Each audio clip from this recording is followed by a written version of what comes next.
शब्दैमा लेख्ने हो कि तिमीलाई भाव नै पोख्ने हो कि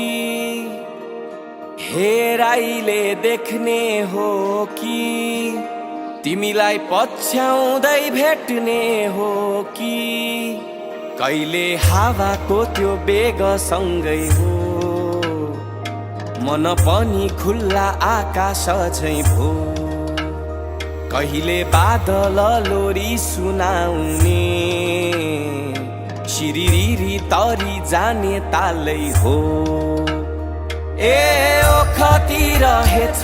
तिम्रा रंग थरी थरी दुःख पीडा सबै बिर्साउने जादु छरी छरी